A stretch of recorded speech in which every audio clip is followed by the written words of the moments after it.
mock tests are actually the biggest weapon and the most essential and the most effective part to prepare. This is the best part of anybody's preparation. Like in the phase one student should focus more on conceptual building, understanding the subject and other things. Second phase is taking small tests so that you understand that in a time constraint how I'm performing, and learning the test taking techniques like using options, and there are a lot of shortcuts, better ways to perform.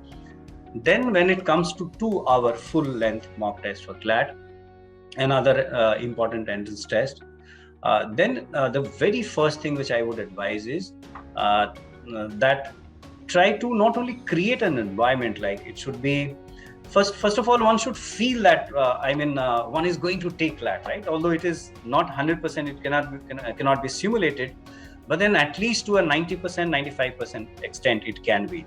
And it should be like an event of the day, right? Say 2 p.m. I'm going to write. From the morning, I'm trying to prepare for it. Mentally, you should be very well prepared.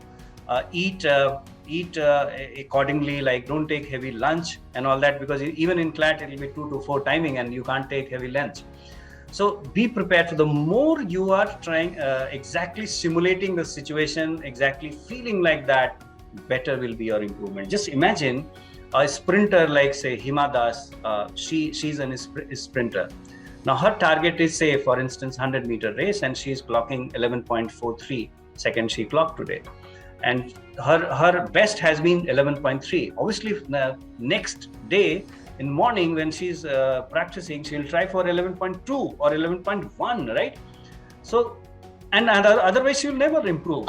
So if you're taking some test without any time constraint, very casually and under the leisure of time and all that, so actually that is a negative practice. You are doing a negative work. You're making yourself accustomed of solving in a leisure of time. Just imagine when you're taking CLAT, how much problem you'll feel.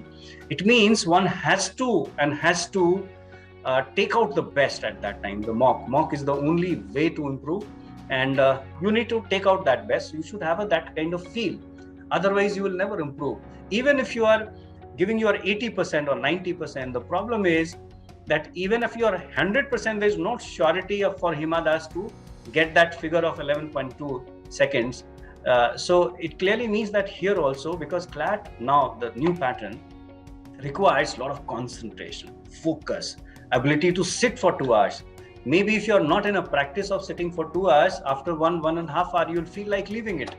So it clearly means that one has to take out their best in those 2 hours. It's very important. And tell everyone at home that, okay, I'm going to take a test. There's no problem if someone is walking beside you or something. At least they're not making noise. Because even in CLAT, it will be in a group, in a closed room. It's not necessary that you should take in a closed room, but yes, wherever you are taking, there should not be any disturbance, and you should be ready with everything. If it is an online test, computer should be ready. Although taking it in a hard copy is very, very important. Use an OMR sheet, darken the ovals properly, learn how to darken the ovals properly. If your coaching institute is sending those OMR sheet for the scanning of it, then wonderful, because you get the exact feel. If you're making a mistake in darkening the ovals, you will get a feedback about it. So that's a very different thing which you might not have done before, and you're doing for the first time. So even a practice of darkening the ovals is actually very, very important. You can use a thicker pen of 1.0 to do it faster, right? You can also do it, should I start from the center or should I start from the outer circle? Which one is faster? You can check. This might save, say, 1 second to 2 seconds per darkening the ovals. Just imagine 150, you are attempting 130 into 2 is 260 seconds, 4 minutes. 4 minutes, 4 marks, 5 marks can separate you from getting, say, it can make a difference of getting Nalsar Hyderabad and RML Lucknow, or getting Lucknow and Patna, or getting Patna or Aurangabad. It can make such a difference within that 4 marks. So even these small things can make a lot of difference.